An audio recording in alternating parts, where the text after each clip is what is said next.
Boa tarde, pessoal. Eu vou passar para vocês algumas informações a respeito do trabalho de cura que é feito lá no Grupo Espírita Razim. Esse trabalho, que normalmente ocorreria no primeiro sábado de cada mês, de maneira presencial, em virtude do momento que passamos, foi suspenso, mas continua sendo feito à distância. A equipe se reúne aos sábados, normalmente tem feito atendimento para aqueles nomes que nos são solicitados. Para tanto, basta você entrar no Facebook da casa, do Grupo Espírita Razim, e cadastrar lá a sua solicitação, informando o nome, o que está acontecendo da pessoa e um telefone ou e-mail para contato. Esse trabalho ele conta com a equipe espiritual e, mesmo não sendo presencial, nós recomendamos que você faça Evangelho no Lar antes do dia de trabalho, que você procure durante o trabalho, que ocorre às 16h30 todo sábado, assistir uma das preleções da casa, a própria preleção de cura que a gente posta com uma semana de diferença. E através deste momento você se ligar a Jesus, nosso Mestre, através de uma prece. O Evangelho no Lar a gente encontra aí também no Grupo Espírita Razim uma explicação, uma sugestão de como fazer, melhor dizendo. O Evangelho deve ser feito de acordo com o seu entendimento. Mas a recomendação de que seja feito regularmente é importantíssimo. Também é importante que a pessoa que está pedindo o atendimento, ela se conecte de verdade, né? Não apenas peça e depois vai fazer outra coisa. Não funciona bem desse jeito. A gente tem que pedir e tem que estar ligado a Jesus através da prece, da oração e de um momento de recolhimento. Caso você não consiga participar naquele dia, faça essa ligação em qualquer horário que lhe for mais fácil, mas faça. Ou seja, você faz uma oração, pede pelo auxílio naquela situação específica que você está vivenciando. E não deixe de acompanhar os trabalhos através da página do Facebook. Obrigado. Bom tratamento. Oração de Bezerra de Menezes. Deus, nós te rogamos, Pai de infinita bondade e justiça, o auxílio de Jesus através de Bezerra de Menezes e suas legiões de companheiros. Que eles nos assistam, Senhor, consolando os aflitos, curando aqueles que se tornem merecedores, confortando aqueles que tiverem suas provas e expiações a passar, esclarecendo aos que desejarem conhecer a verdade e assistindo a todos que apelam ao teu infinito amor. Mestre Jesus, estende tuas mãos dadivosas em socorro daqueles que te reconhecem o dispenseiro fiel e prudente. Faze o divino modelo, através de tuas legiões consoladoras, de teus santos espíritos, a fim de que a fé se eleve, a esperança aumente, a bondade se expanda e o amor triunfe sobre todas as coisas. Bezerra de Menezes, apóstolo do bem e da paz, amigo dos humildes e dos enfermos, movimenta as tuas falanges amigas em benefício daqueles que sofrem, sejam males físicos ou espirituais. Bons espíritos, dignos obreiros do Senhor, ouvem nossas preces e derramai as curas sobre a humanidade sofredora, a fim de que as criaturas se tornem amigas da paz, do conhecimento, da harmonia e do perdão, semeando pelo mundo os divinos exemplos de Jesus Cristo. Assim seja.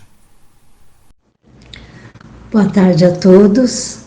Iniciamos a partir da nossa última preleção, quando falamos sobre saúde e as condições necessárias para sua manutenção. Então, hoje, continuaremos falando sobre saúde, partindo da definição que a Organização Mundial de Saúde nos traz. Saúde é um estado de completo bem-estar físico, mental, social e emocional. Numa visão mais abrangente e reencarnacionista, entendemos que devem ser incluídos os aspectos espirituais e energéticos ao longo das várias reencarnações. O espírito representa a essência do ser, o princípio inteligente, de caráter imaterial, sede do pensamento, vontade e sentimentos, enquanto o corpo físico é o organismo de vibração densa, sede das sensações próprias da matéria e recurso de expressão do espírito no meio material. Espírito e corpo são interdependentes, funcionam de forma integrada, agindo e reagindo um sobre o outro, trocando informações e energias continuamente numa via de mão dupla. Assim, a concepção de saúde e doença modifica-se, pois cuidar só do organismo físico é tratar parte do problema, em geral, das suas consequências. Na maior parte das vezes, é o ser sutil o responsável pelas desarmonias encontradas no organismo físico. A doença no corpo físico seria reflexo da imperfeição moral que o espírito carrega. Por essa razão, e pelo fato do ser humano ser formado por várias frequências vibracionais, a questão saúde e doença deve ser encarada levando em conta o ser integral, além da influência da alimentação e dos contextos ambientais e sociais. Se a saúde deve ser analisada levando-se em conta todos os fatores, a doença deve ter o significado ampliado para incorporar, além das doenças orgânicas e psíquicas, as energéticas e aquelas que erroneamente chamamos de doenças da alma. Aqui cabe uma pergunta importante. Como o espírito de matéria tão eterizada consegue se acoplar e se comunicar com o corpo biológico tão materializado? Há mais de um século, o espiritismo foi a primeira ciência a mostrar evidências claras a respeito de um elemento sutil chamado de perispírito, organismo eletromagnético que, sob o comando do espírito e dentro das leis que regem a matéria, plasma e o organismo vivo. No Livro dos Espíritos encontramos a definição de perispírito: peri, em redor, e espíritus, espírito. Portanto, o perispírito é o envoltório semimaterial do espírito depois da sua separação do corpo. E o espírito o adquire no mundo em que se acha e muda-o ao passar a um outro mundo. Assim, o espírito teria um duplo envoltório. A morte apenas o despojaria do mais grosseiro. O segundo, que constitui o perispírito, conservaria a marca e a forma do primeiro, do qual é uma espécie de sombra. Na Revista Espírita de dezembro de 1858, Sensações do Espírito, encontramos o seguinte: o perispírito tem simultaneamente algo da eletricidade, do fluido magnético e até certo ponto da matéria inerte. Poder-se-ia dizer que é a quintessência da matéria, princípio da vida orgânica, mas não da vida intelectual que está no espírito. Ele é, além disso, o agente das sensações exteriores. No corpo, essas sensações estão localizadas nos órgãos que lhes servem de canais. Pensamentos e sentimentos têm origem no ser espiritual, enquanto as emoções surgem no perispírito. O corpo recebe as impressões vindas de ambos, as interpreta e executa conforme a mensagem. As sensações que vêm do exterior são recebidas pelo corpo, o perispírito a transmite e o espírito, que é o ser sensível e inteligente, a recebe, interpreta e armazena. Sendo dos sentimentos, dele parte os impulsos capazes de movimentar o perispírito e o corpo físico, ambos de vibrações mais lentas em relação àquele, mais aptos, portanto, na inter-relação com os campos mais densos. O perispírito, sendo elo entre o espírito e a matéria física, envia por sua vez a energia vinda dos campos espirituais que relabora-se, se adaptando às vibrações que vão se densificando, cada vez mais em direção ao corpo, envolve os órgãos, em especial o sistema nervoso, o qual comandará a operação final correspondente aos impulsos recebidos, permitindo a execução de todas as funções cabíveis ao corpo. Segundo alguns autores e outras filosofias, na região mais densa do perispírito estão situados os centros vitais, também conhecidos como chakras ou centros de força, fazendo o papel de condutores de energia para a matéria orgânica, com a finalidade de vitalizar o corpo físico, permitindo que o contrário também ocorra. Cabe aqui comentar também as funções do perispírito que, além de mediador do espírito e do corpo, tem função importantíssima nos fenômenos ligados à mediunidade, quando o espírito deseja comunicar-se com o plano terreno. Há uma interatividade nesse complexo, com influência de cada um sobre os demais, de maneira positiva ou negativa, dependendo do padrão energético. Por exemplo, pensamentos em desacordo com as leis universais da fraternidade percorrerão os canais transmissores, chegando ao corpo físico e, sendo de baixo padrão, tenderão a provocar distúrbios no funcionamento dos órgãos. Pensamentos de ódio, tristeza, culpa são geradores em primeiro plano tanto de doenças somáticas como psíquicas, ou ainda emoções conflituosas de medo, desespero e ansiedade levam a doenças psíquicas e orgânicas.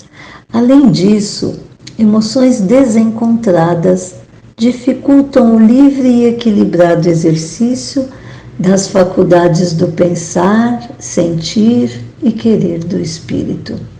Não descartamos problemas e doenças ocasionadas pelo uso de drogas, alimentação desregrada, falta de alimento, acidentes, traumas e outros.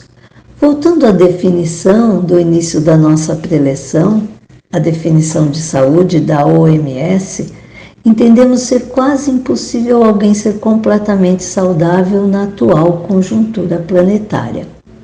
Na conceituação espírita, saúde se torna um processo direcionado para o equilíbrio e bem-estar físico, mental, social e espiritual, além de um estado de constante crescimento íntimo através do melhoramento contínuo em todos os níveis. Aqui trazemos a pergunta: de que maneira podemos tornar nosso espírito mais saudável? A resposta é óbvia. Entretanto, mais difícil é a sua colocação em prática, saindo do egocentrismo e partindo para atitudes cooperativas com os outros, ou seja, praticando a caridade. Tomando os ensinamentos de Jesus por guia, o Espiritismo explica que a caridade significa benevolência para com todos, indulgência para as imperfeições alheias, perdão das ofensas. Transformar isso em vivência não é tarefa fácil, pois pelos caminhos evolutivos viemos utilizando a lei do mais forte. Vivendo a lei de conservação como criaturas, exageramos em nós mesmos o sentido de preservação, tornando-nos orgulhosos e egoístas. Até aqui fizemos as custas de mais erros que acertos, arrastados por forças naturais, e por isso nosso desenvolvimento foi tão lento. Hoje, detemos condições de atuar mais conscientemente e, portanto, proporcionando uma transformação mais rápida. Segundo os espíritos superiores, no Livro dos Espíritos, o egoísmo se enfraquecerá com a predominância da vida moral sobre a material e, sobretudo, com a compreensão que o Espiritismo nos dá da real vida futura, diminuindo a importância do personalismo. Entre as múltiplas reencarnações, pouco a pouco desenvolvemos o sentido do coletivo, aprendendo a cuidar da prole e dos que estão mais próximos. É como se lentamente caminhássemos das trevas para a luz, saindo do eu para experimentar o nós. Uma busca a curto, médio e longo prazo, trazendo como consequência uma mudança de comportamentos e atitudes perante si mesmo, a vida e as pessoas, num sentido positivo e com olhar para o coletivo, de maneira mais consciente, assumindo responsabilidade por conhecermos o sentido da vida, oportunizando um nível mais profundo de felicidade, bem-estar e saúde no seu conceito mais essencial. Meus queridos, precisamos assumir a responsabilidade por nossos hábitos, escolhas e pela nossa história. A manutenção ou o restabelecimento da nossa saúde só depende de nós. Obrigada.